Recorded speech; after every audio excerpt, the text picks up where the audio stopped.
Hello friends, എല്ലാവർക്കും പുതിയൊരു വീഡിയോയിലേക്ക് സ്വാഗതം. ഇന്ന് നമ്മൾ ചെയ്യുന്ന ഒരു കുക്കിംഗ് വീഡിയോ ആണ്. സാധാരണയായിട്ട് നമ്മൾ കൃഷിയായിട്ട് ബന്ധപ്പെട്ട വീഡിയോസ് മാത്രമേ അപ്ലോഡ് ചെയ്യാറുള്ളൂ, പിന്നെ ബിസിനസ്സൊക്കെ ആയിട്ട് ബന്ധപ്പെട്ട്. അപ്പോൾ ഇന്ന് നമ്മൾ കുറച്ച് വെറൈറ്റി ആയിട്ട് കുക്കിംഗ് ഇടാനുള്ള കാരണം, ഇത് നമ്മൾ സാധാരണ കടകളിൽ നിന്നൊരു സാധനം വാങ്ങിച്ചിട്ട് കുക്ക് ചെയ്യുന്ന പോലെയല്ല. നമ്മൾ നമ്മുടെ തന്നെ പറമ്പിലുള്ള ഒരു ഔഷധ ആയിട്ടുള്ള സാധനം, അതായത് ഇതിന് വടുവ എന്ന് പറയും. നമ്മുടെ വയനാട്, കോഴിക്കോട് ജില്ലയിലൊക്കെ ഉള്ളവർക്ക് ചിലപ്പോൾ അറിയുമായിരിക്കും, മറ്റു ജില്ലകളിലേക്കും അറിയുമായിരിക്കാം. അതിനെക്കുറിച്ച് അവിടെ ഇത് ഉപയോഗിക്കുന്നുണ്ടെന്ന് അറിയില്ല. പക്ഷേ വയനാട് ജില്ലയിലൊക്കെ ഒരുപാടായിട്ട് ഉപയോഗിക്കുന്ന ഒരു സാധനമാണ് ഈ വടുവ. അപ്പോൾ ഇതെങ്ങനെയാണ് ഉണ്ടാക്കുക എന്നുള്ളതൊക്കെ നമുക്ക് നോക്കാം. അപ്പോൾ ഇതാണ് ഇതിൻ്റെ ചെടി. ഇത് നമ്മുടെ പറമ്പിൽ സാധാരണഗതിയിൽ എല്ലാ സ്ഥലത്തും ഉണ്ടാകുന്ന ഒരു സാധനമാണ്. അപ്പോൾ നിങ്ങളുടെ നാട്ടിലും അന്വേഷിച്ച് കഴിഞ്ഞാൽ പാടത്തും പറമ്പിലൊക്കെ ചിലപ്പോൾ ഇത് നിൽക്കുന്നത് കാണാം. ചിലപ്പോൾ അധികം ആൾക്കാർക്കും അറിയില്ല. അപ്പോൾ എനിക്ക് തന്നെ അറിയില്ലായിരുന്നു. എൻ്റെ സിസ്റ്റർ വന്നപ്പോഴാണ് ഇതാണ് സാധനം എന്ന് പറഞ്ഞു തന്നത്. അപ്പോൾ എന്തായാലും ഇതിനെ എങ്ങനെ നമുക്ക് കുക്ക് ചെയ്ത് നല്ലൊരു സൈഡ് ഡിഷായിട്ട് ഉണ്ടാക്കിയെടുക്കാം എന്നുള്ളതാണ് നമ്മൾ ഇന്നത്തെ വീഡിയോയിലൂടെ നോക്കുന്നത്. നമുക്ക് നേരെ കുക്കിംഗ് വീഡിയോയിലേക്ക് കിടക്കാം. ഓക്കെ ഫ്രണ്ട്സ്, അപ്പോൾ ഇതാണ് നമ്മുടെ ചുണ്ടങ്ങയുടെ ചെടി. അപ്പോൾ പാടത്തും പറമ്പിലൊക്കെ ആയിട്ട് ഈ സാധനം പല ഏരിയകളിലും നിൽക്കുന്നുണ്ടായിരിക്കും. അപ്പോൾ ഈ ചുണ്ടങ്ങ നമ്മൾ പറിച്ചെടുക്കണം. ഇത് പറിച്ചെടുത്തിട്ടാണ് നമ്മൾ വടുവ എന്ന് പറയുന്ന വിഭവം ഉണ്ടാക്കുന്നത്. അപ്പോൾ ഫസ്റ്റ് സ്റ്റെപ്പ് നമ്മൾ ഇത് പറിച്ചെടുക്കലാണ്. അപ്പോൾ ഇത് കൈ കൊണ്ടൊന്നും പറിച്ചു കഴിഞ്ഞാൽ ചിലപ്പോൾ പെട്ടെന്ന് പോകുന്നു വരില്ല. അങ്ങനെ വരുമ്പോൾ നമ്മൾ കത്തി ഉപയോഗിച്ചിട്ട് തന്നെ പറിച്ചെടുക്കണം.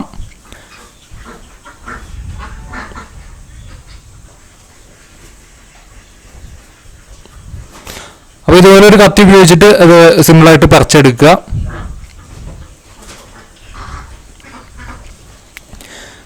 നമ്മളിപ്പോൾ 3-4 മരങ്ങളിലായിട്ടാണ്, ചെടികളിലായിട്ടാണ് നമ്മളത് പറിച്ചെടുക്കുന്നത്. അപ്പോൾ ഒരു 2-3 ചെടിയൊക്കെ ഉണ്ടെങ്കിൽ അത്യാവശ്യം നമുക്ക് ഉണ്ടാക്കാൻ പാകത്തിനുള്ള കായകളുണ്ടാവും. ചെടിയുടെ പ്രായത്തിനും വലുപ്പത്തിനൊക്കെ അനുസരിച്ചിരിക്കും നമുക്ക് കിട്ടുന്ന കായയുടെ അളവ്.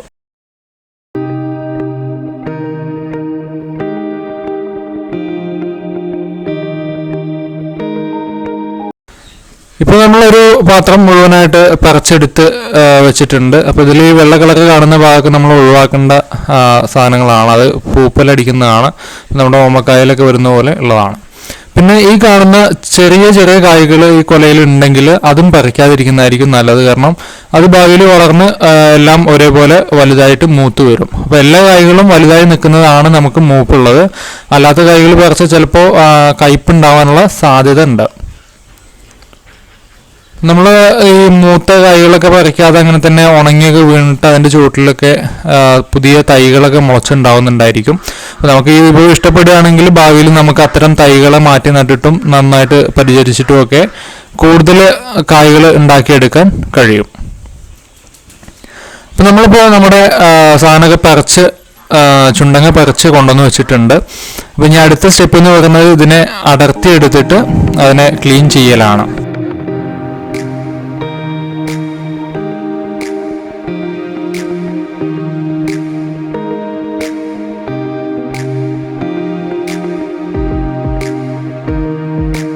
നമ്മൾ ഓരോന്നായിട്ട് അടർത്തി എടുത്തുകൊണ്ടിരിക്കുകയാണ്. അപ്പോൾ വളരെ സാവധാനം ശ്രദ്ധിച്ചിട്ട് ഓരോന്നിനെ കായ് മാത്രമായിട്ട് അടർത്തിയെടുക്കുക. അതിൻ്റെ കോലും ഞെട്ടിൻ്റെ ഭാഗമൊക്കെ കളയുക. ഇനി അടുത്ത സ്റ്റെപ്പ് എന്ന് പറഞ്ഞാൽ ഇതിന് ഒന്ന് നമ്മൾ വേവിച്ചെടുക്കണം. വേവിച്ചെടുക്കുമ്പോൾ നമുക്ക് അതിൽ മസാല ഇട്ടിട്ട് വേവിക്കുന്ന രീതിയുണ്ട്, അല്ലാതെ അതിന് മാത്രം പുഴുങ്ങിയെടുത്തിട്ട് ചെയ്യുന്ന രീതിയുണ്ട്. അപ്പോൾ 2 രീതിയിലും നമുക്ക് ചെയ്യാൻ പറ്റും. അപ്പോൾ ഇത് തിളപ്പിക്കുന്ന സമയത്ത് പച്ചമുളക്, ഇഞ്ചി, വെളുത്തുള്ളിയൊക്കെ നമുക്ക് ഒരുമിച്ചിട്ടിട്ട് തിളപ്പിക്കാം. അല്ലെങ്കിൽ നമുക്കത് സെപ്പറേറ്റ് ആയിട്ട് പിന്നീട് ചേർക്കുകയും ചെയ്യാം. അപ്പോൾ 2 രീതിയിലും ചെയ്യാം. കായകൾ നന്നായിട്ട് കഴുകണം. ഒരു 3-4 പ്രാവശ്യമെങ്കിലും കുറഞ്ഞത് കഴുകണം. നന്നായിട്ട് വൃത്തിയാക്കിയതിന് ശേഷം ഒന്ന് തിളപ്പിച്ചെടുക്കുക. അപ്പോൾ നമ്മളത് തിളപ്പിച്ചെടുത്തിട്ടുണ്ട്. തിളപ്പിച്ചെടുത്ത വെള്ളം ഒന്ന് ഓട്ടയുള്ള പാത്രത്തിൽ വെച്ചിട്ട് വറ്റിച്ചെടുത്തു. അപ്പോൾ ഇനി അടുത്ത സ്റ്റെപ്പ് എന്ന് പറഞ്ഞാൽ നമുക്ക് കുറച്ച് അരി വറുത്തെടുക്കണം. അപ്പോൾ അത് നമ്മൾ പൊടിച്ച് ചേർക്കാൻ വേണ്ടിയിട്ടാണ് അരി വറുത്തെടുക്കുന്നത്. അപ്പോൾ നമ്മൾ അരി വറുത്തെടുത്തിട്ടുണ്ട്.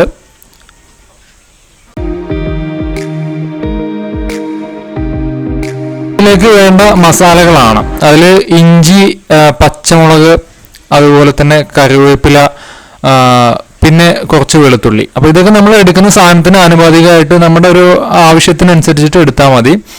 അപ്പോൾ അത് പ്രത്യേകിച്ചൊരു അളവൊന്നും പറയുന്നില്ല. പിന്നെ നമ്മുടെ അരി നമ്മളിപ്പോൾ കുറച്ച് മുമ്പ് ഇതാക്കി വെച്ചിരുന്നു. അതിനെ നമ്മളൊന്ന് പൊടിച്ചെടുക്കുകയാണ്. അരി വറുത്ത് വെച്ചതിനെ ഒന്ന് പൊടിച്ചെടുക്കുകയാണ്. അപ്പോൾ നമ്മളിപ്പോൾ അരി വറുത്തതിനെ പൊടിച്ചെടുത്തു.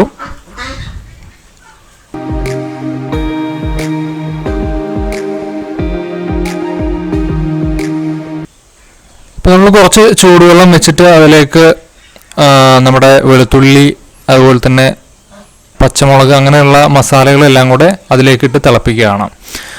അപ്പോൾ കുറച്ച് മുമ്പ് നമ്മൾ പച്ചമുളക്, ഇഞ്ചി, വെളുത്തുള്ളി, കറിവേപ്പില അങ്ങനെയുള്ള ഐറ്റംസ് ഒക്കെ എടുത്തു വെച്ചിരുന്നു. അപ്പോൾ അതൊക്കെ നമ്മളിപ്പോൾ ഇതിലേക്ക് ഇട്ടിട്ട് തിളപ്പിക്കുകയാണ്. നമുക്ക് രണ്ട് രീതിയിലും ചെയ്യാം. ആദ്യം നമ്മൾ നമ്മുടെ ചുണ്ടങ്ങ വേവിച്ച സമയത്ത് അതിലേക്ക് വേണമെങ്കിൽ ഇട്ടിട്ട് ചെയ്യാം. അല്ലെങ്കിൽ നമുക്ക് പച്ചമുളകും ഇതൊക്കെ സെപ്പറേറ്റ് ആയിട്ട് തന്നെ ഇട്ടിട്ട് അതിലേക്ക് രണ്ടാമത് മിക്സ് ചെയ്യുകയും ചെയ്യാം. അപ്പോൾ ഏത് സമയത്ത് ചെയ്താലും കുഴപ്പമില്ല. നമ്മുടെ സമയത്തിനനുസരിച്ചിട്ട് ഇപ്പോൾ നമ്മൾ ഒരു ദിവസം ഇതെടുത്ത് പറിച്ച് ക്ലീനാക്കി വെച്ചതിന് ശേഷം പിറ്റത്തെ ദിവസമാണ് ഇത് മസാലയൊക്കെ ചേർത്ത് മിക്സ് ചെയ്യുന്നതെന്ന് വെച്ചാൽ രണ്ടാമത്തെ ദിവസം മിക്സ് ചെയ്താലും മതി. അപ്പോൾ നന്നായിട്ട് തിളച്ച് വന്നിട്ടുണ്ട്. അപ്പോൾ നമ്മളത് എല്ലാം കൂടെ കൂട്ടി ചേർത്ത് എടുത്തിട്ടുണ്ട്. നമ്മുടെ പച്ചമുളകും മറ്റ് മസാലകളൊക്കെ ചേർത്ത് വെച്ചതും ഒക്കെ കൂടെ കൂട്ടിയിട്ട് ഇനി മിക്സിയിലിട്ടിട്ടൊന്ന് അടിച്ചെടുക്കുകയാണ്.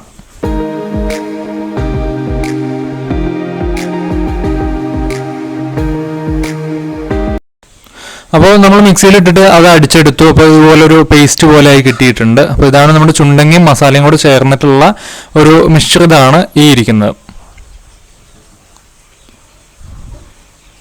അപ്പോൾ നമ്മളിതുപോലെ എല്ലാം ഒന്ന് അടിച്ചെടുക്കുക.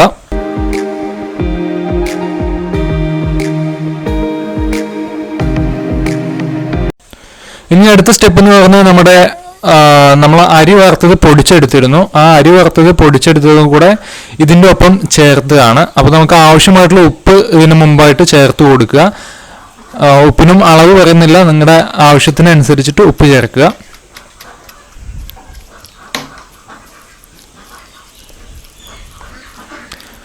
അപ്പോൾ നമ്മൾ ഉപ്പ് ചേർത്തു, നന്നായിട്ട് മിക്സ് ചെയ്യണം. അതിനുശേഷം നമ്മൾ കുറച്ച് നമ്മുടെ അരി വറുത്ത് പൊടിച്ചത് ചേർത്ത് കൊടുക്കുകയാണ്. ഇതിനൊരു ടൈറ്റ് കിട്ടാൻ വേണ്ടിയിട്ടും ടേസ്റ്റ് ഒന്ന് ഒരു രസമായിട്ട് കിട്ടാൻ വേണ്ടിയിട്ടുമാണ് നമ്മളത് ചെയ്യുന്നത്.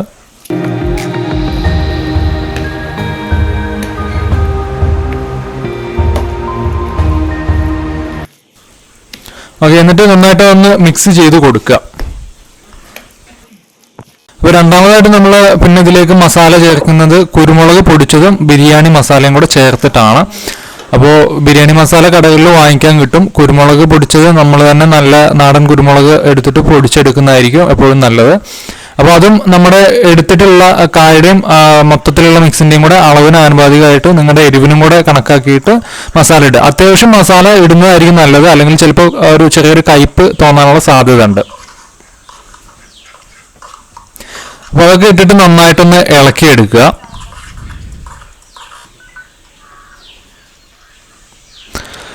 അപ്പോൾ നമ്മളത് നന്നായിട്ട് ഇളക്കിയെടുത്തു. ഇനിയിപ്പോൾ നമ്മളിത് ഉണങ്ങാൻ വെക്കണം, നമ്മൾ വെയിലത്ത് വെച്ച് ഉണങ്ങണം. അപ്പോൾ അതിന് വേണ്ടിയിട്ട് നമ്മളൊരു മുഖത്തിലാണ് ഇത് ഇട്ട് വെക്കുന്നത്. അപ്പോൾ അതിൽ കുറച്ച് അരിപ്പൊടി വിതറി കൊടുക്കുക, കാരണം മുഖത്തിൽ ഒട്ടിപ്പിടിക്കാതിരിക്കാൻ വേണ്ടിയിട്ടാണ്. അപ്പോൾ അരിപ്പൊടി നന്നായിട്ട് വിതറിയതിന് ശേഷം നമ്മൾ ഇതിലേക്ക് നമ്മുടെ മിക്സ്, അതായത് വടുവ എന്ന് പറയുന്ന സാധനത്തിൻ്റെ മിക്സ് ഉരുട്ടിയിട്ട് വെക്കുകയാണ്. അപ്പോൾ സൈസ് നിങ്ങളുടെ ഒരു ചെറിയ സൈസിനനുസരിച്ചിട്ട് ചെയ്യുക. നമ്മൾ വലിയ കൈ കൊണ്ടാവുമ്പോൾ സ്വാഭാവികമായിട്ടും ഉണ്ടെങ്കിൽ ചിലപ്പോൾ വലിപ്പം കൂടും. ചെറിയ ചെറിയ എള്ളുമുട്ടായിയുടെ സൈസിലൊക്കെ ചെയ്ത് വെച്ചാൽ മതി. അപ്പോൾ നമ്മളങ്ങനെ എല്ലാ മൊത്തം മാവിനെയും അതുപോലെ കുഴച്ചിട്ട് ഉരുട്ടി വയ്ക്കുക. ഇപ്പം നമ്മളെല്ലാം ഉരുട്ടി വെച്ച് കഴിഞ്ഞു. ഇനി ഇതിൻ്റെ ഒരു ഉണക്കം കിട്ടാൻ വേണ്ടിയിട്ട്, നമുക്കൊന്ന് ഉണങ്ങി കിട്ടാൻ വേണ്ടിയിട്ട് ഇതിനെ നമ്മളൊന്ന് വെയിലത്ത് വെച്ച് ഉണക്കാൻ പോവുകയാണ്. അപ്പോൾ വെയിലത്ത് വെച്ചു നമ്മൾ.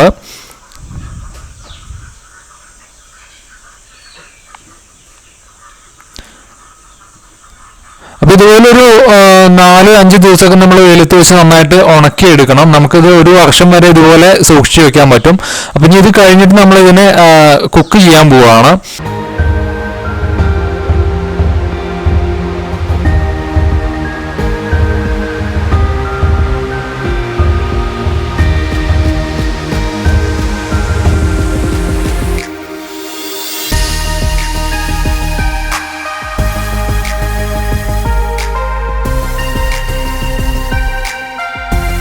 അങ്ങനെ ഒക്കെ ഉണക്കി സൂക്ഷിച്ചു വെച്ചു. അപ്പോൾ ഇതുപോലെയാണ് നമുക്ക് ഉണങ്ങിക്കഴിഞ്ഞാൽ നല്ല ടൈറ്റായിട്ട് അത്യാവശ്യം ബലമുള്ള ഒരു സാധനമായിട്ട് കിട്ടും. ഓക്കെ, അപ്പോൾ ഇനി നമുക്കിതിനെ കുക്ക് ചെയ്യണം. കുക്ക് ചെയ്യാനായിട്ട് നമ്മൾ ഇതിന്ന് കുറച്ചെണ്ണം എടുക്കുക. അപ്പോൾ ഈ വെള്ള കളർ കാണുന്നത് അരിപ്പൊടിയിൽ നമ്മൾ വെച്ചത് കാരണമാണ്. അപ്പോൾ അത് പേപ്പർ വിരിച്ച് വേണമെങ്കിലും വെക്കാം. അപ്പോൾ നമ്മൾ കുറച്ച് എണ്ണ വെച്ചിട്ട് ആ എണ്ണയിലേക്ക് ഇത് ഇടുക. ലൈറ്റ് കുറച്ച് കുറവാണ്, അപ്പോൾ അതിൻ്റെ ചെറിയ പ്രശ്നങ്ങളുണ്ട്. അപ്പോൾ ജസ്റ്റ് നമ്മൾ മറ്റ് മുളകും മറ്റുള്ളതൊക്കെ പൊരിക്കുന്നത് പോലെ തന്നെ നമുക്ക് ഇത് പൊരിച്ചെടുക്കാം. അപ്പോൾ പൊരിച്ചെടുത്ത് കഴിഞ്ഞാൽ നമ്മുടെ വർക്ക് കംപ്ലീറ്റ് ആവുകയാണ്. അപ്പോൾ നമ്മൾ മറ്റ് വീഡിയോസിലൊക്കെ കാണുന്ന പോലെ കളർ വെക്കുന്നൊന്നുമില്ല, കാരണം നമ്മൾ നാടനായിട്ട് ചെയ്ത് കാണിക്കുന്നതാണ്. അപ്പോൾ പൊരിച്ചെടുത്ത് കഴിഞ്ഞാൽ ഇതുപോലെയാണ് സാധനം ഇരിക്കുക. ഇതിൻ്റെ പേരാണ് വടുവ. നമ്മളിത് ചുണ്ടങ്ങ ഉപയോഗിച്ചിട്ടാണ് ഉണ്ടാക്കുന്നത്. അപ്പോൾ ഈ വീഡിയോ എല്ലാവർക്കും ഇഷ്ടപ്പെട്ടു എന്ന് വിചാരിക്കുന്നു. ഇഷ്ടപ്പെട്ടെങ്കിൽ ദയവായിട്ട് ലൈക്ക് ചെയ്യുക. ഒപ്പമുള്ള സബ്സ്ക്രൈബ് ബട്ടൺ പ്രസ് ചെയ്തിട്ട് ചാനൽ സബ്സ്ക്രൈബ് ചെയ്യാം. നിങ്ങളുടെ അഭിപ്രായങ്ങൾ കമൻ്റായിട്ട് രേഖപ്പെടുത്തുകയും ചെയ്യാം.